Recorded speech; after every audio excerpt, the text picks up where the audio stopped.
બાયડમાં પશુપાલક પર થયો છે હુમલો. ગાયોના વેપારીઓએ કર્યો છે હુમલો. વેપારી પાસેથી પશુપાલકે ખરીદી હતી ગાય. શરત પ્રમાણે ગાય ન નીકળતા ગાય પરત કરવા ગયા હતા. પશુપાલકને સારવાર માટે વાત્રક હોસ્પિટલ ખાતે લઈ જવામાં આવ્યું હતું. ધારાસભ્ય ધવલસિંહ ઝાલા પહોંચ્યા હતા પોલીસ મથકે. પશુપાલકને પડખે આવ્યા ધારાસભ્ય. આરોપીઓ સામે કડક કાર્યવાહીની માંગ કરી છે. જેકે ગુજરાતી સાથે મયુર પોકાર, માલપુર. જે રીતે બાયડની બાજુમાં જે ગાયોના તબેલાઓ આવેલા છે અને વારંવાર ખેડૂતોની ફરિયાદો મારા સુધી પહોંચતી હોય છે. આજે જ એક પશુપાલક ખેડૂત ત્યાં આગળ એને 2 દિવસ પહેલાં ગાય લીધી હતી અને એ ગાય લીધા બાદ એની એવી શરત હતી કે ભાઈ ગાય મારકણી ના હોય, એટલે કે લાત ના મારતી હોવી જોઈએ. લાત મારતી હશે તો ગાય પાછી આપી છે.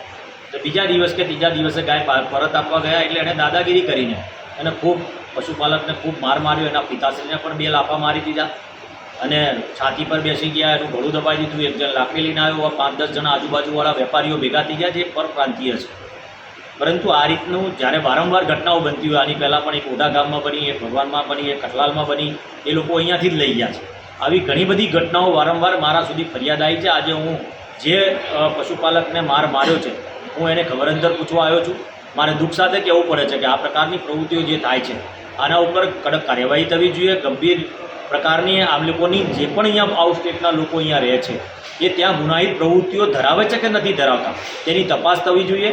કારણ કે આવી રીતના ભોળા અને બિચારા બાપડા પશુપાલકને કે ખેડૂતોને છેતરીને જે પ્રકારે ગાય આપવામાં આવે છે એ ગાયો ચેક પણ ચલાવી ના લેવાય. એની એક પણ ફરિયાદ આવે તો પોલીસ તંત્રને વિનંતી કરું છું કે પોલીસ તંત્ર કામગીરી કરી જ રહ્યું છે, એ ફરિયાદ પણ દાખલ કરી રહ્યું છે, પરંતુ એમને પણ એક દાખલો બેસે એવી કડક કાર્યવાહી પણ કરવી પડશે. નહીં તો આ દિવસે ને દિવસે વધશે, વર્ગ વિગ્રહ વધશે ને એના કારણે આજે ગામડાઓના ટોળે ટોળા જઈને અને ત્યાં કોઈ મોટી ઘટના ના બને તેની કાળજી રાખવી પણ આપણી જવાબદારી છે. તમામ તંત્રને વિનંતી કરું છું કે આ કાયદેસરની કાર્યવાહી થાય અને આમાં જે પણ છે બધા જેટલા અહીંયા આવું પરપ્રાંતિઓ રહેતા હોય એની તપાસ કરીને અને એમાં ક્યાંક કોઈ ગુનાહિત પ્રવૃત્તિઓ સાથે જોડાયો હોય તો એને જે પણ કાર્યવાહી કરવી હોય તેના ઉપર કાર્યવાહી કરવામાં આવે અને આવા પશુપાલકો પર થયેલા અત્યાચાર બાબતે એમને કડક સજા થવી જોઈએ ગુનેગારો.